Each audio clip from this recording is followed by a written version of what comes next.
Now, when MG first released the MG ZS a few years ago, it was a revelation. A small compact SUV for the price of a subcompact sedan? Unbelievable. But since then, most of the competition has pretty much caught up to it, but MG fought back with its first ever major refresh. What's going on, guys? Roy Robles here from Zigwheels.Ph, and today we'll be taking a look at the 2022 MG ZS-T. The T stands for turbo.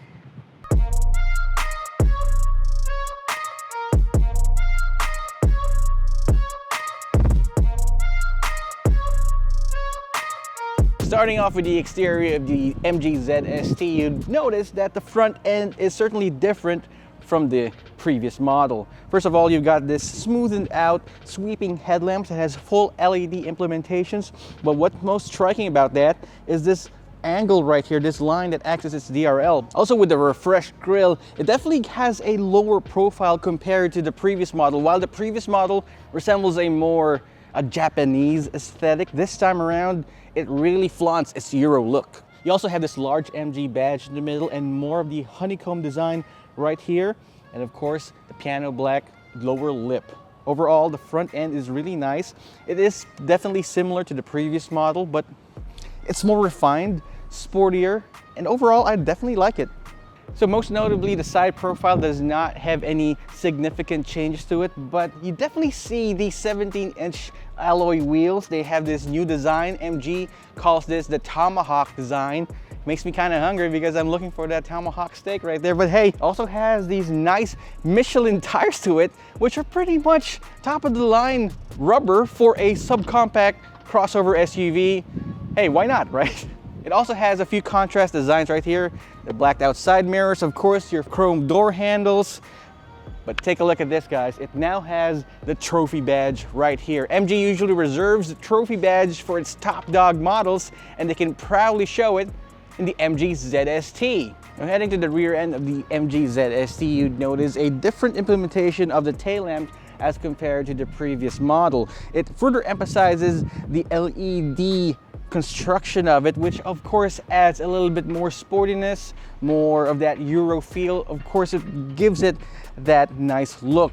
It still has that MG Brit Dynamic badge right there because MG is proud of their British heritage, and yeah, they should be, because it's definitely a nice car. You got this huge MG badge in the middle that actually acts as a door handle to open up the hatch. You also have the ZS-T badge here, which is kind of offset a little bit, too close to the body panel.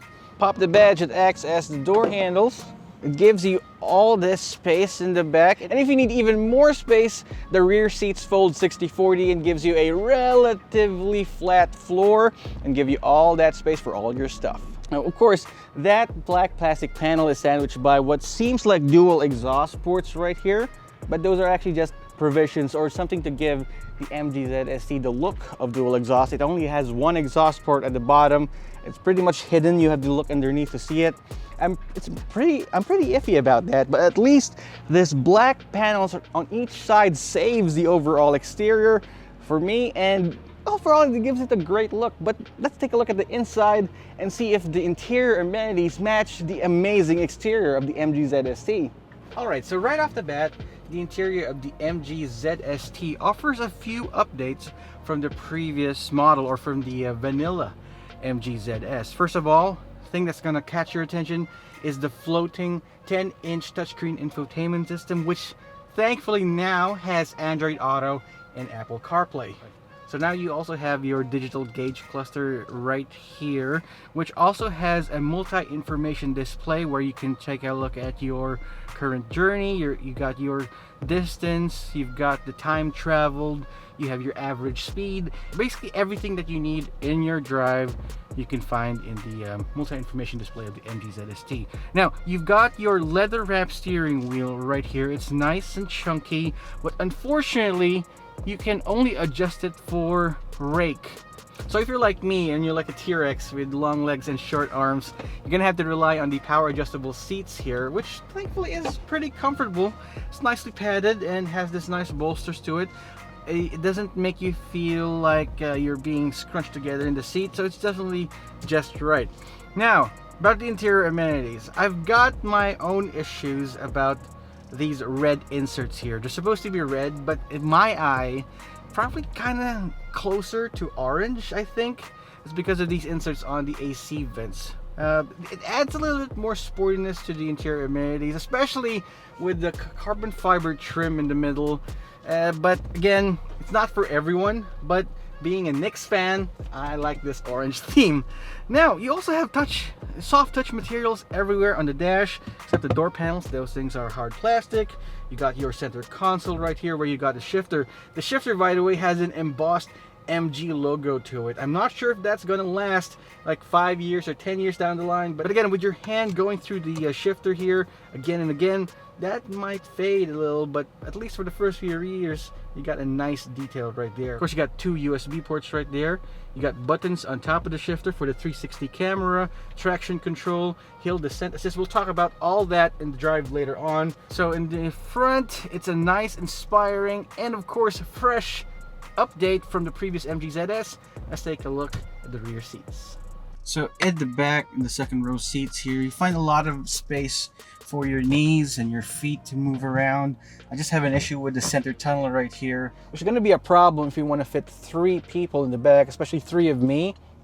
2 is optimal, but 3 kids probably would be perfect. But probably average sized people won't be having a problem here, but no thanks to my 5'10.5" frame and my long torso, I'm having problems with this. But if you just lounge like this is probably the perfect position. All right.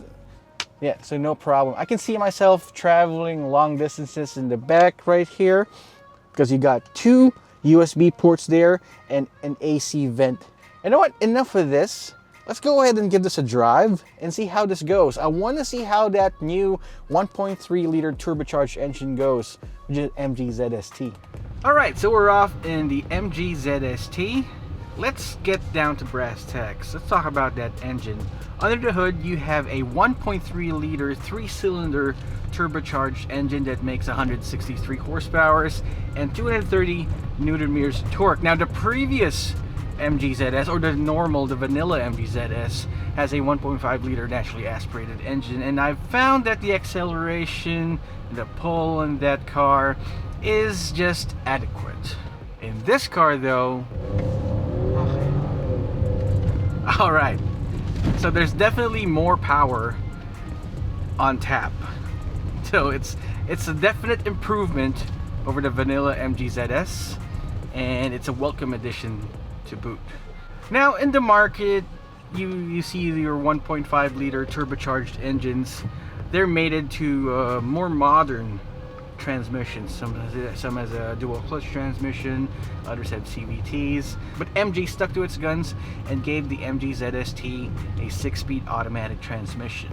Now that may not be the newest tech, the new hotness when it comes to technology, but an automatic transmission or a slush box is still pretty reliable, if you ask me. And if you're like me, who doesn't like the jerkiness of a dual clutch or the droning sound of a CVT, this might be your cup of tea, your cup of MG ZST. Steering is direct. Steering is definitely par for the course. I've set this up for heavier steering. I set it for dynamic. You can change it in the settings right here, but I didn't really notice any changes to the steering per se.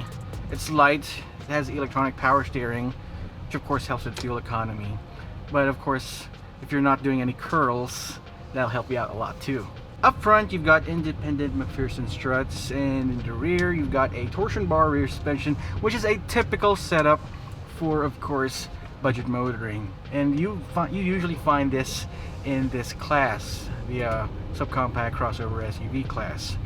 And the drive is pretty plush, I'd say.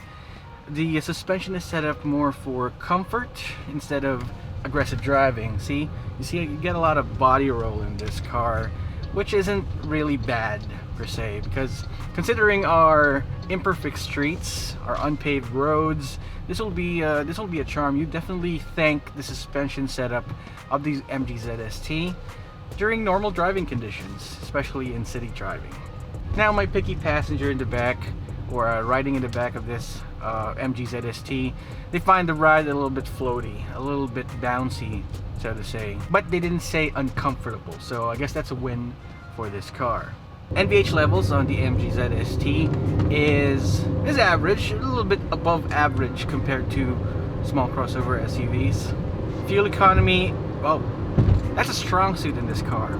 Paired to the 1.3 liter 3-cylinder engine with the 6-speed automatic, city driving will lead you 8 to 9 kilometers per liter, and highway 16 kilometers per liter. The safety features include, of course, dual front airbags with curtain airbags, ABS with electronic brake force distribution. You also have traction control, hill descent control. Of course, you got your 360-degree camera right there, which is amazing at this price point. You also have blind spot monitoring system. Of course, whenever you try to switch lanes, you can actually see the lane next to you, which is a lane switch assist, as MG calls it. It also has rear cross traffic alert, backup camera with rear parking sensors. It also has an electronic parking brake and automatic brake hold. And yeah, that's basically it. It's, when it comes to safety features, it's pretty much complete with the basics and then some. Pricing for the MG ZST, the Soul variant, starts at 1,158,888 pesos. As you know, MG's distributor in the Philippines loves the number 8, and I think that's just great. It really undercuts a lot of its rivals when it comes to price, and it offers you a lot of things that they do as well, but at a much lower price point. And I think that's what the MG ZS has been all about. When it was first released a couple of years ago, it really hammers down that particular price point, and with the T model, the MG ZST, it carries over that vision. Now you can check out other vehicles, of course there are other rivals since then, but the MG ZST offers a particular value that's pretty much unmatched at that price point. So there you have it, folks, the 2022 MG ZST. So what do I think about it? Would I choose it over the regular MG ZS? Well, for the price, interior amenities, features, and of course the performance, hell to the yeah. What do you think? Leave us a comment in the comment section down below. So while you're in the comment section, why not subscribe to our channel and give us a like? Hit that notification icon so you won't miss any of our videos. Once again, this is Roy Robles from Zigwheels.Ph, and I'll see you guys next time.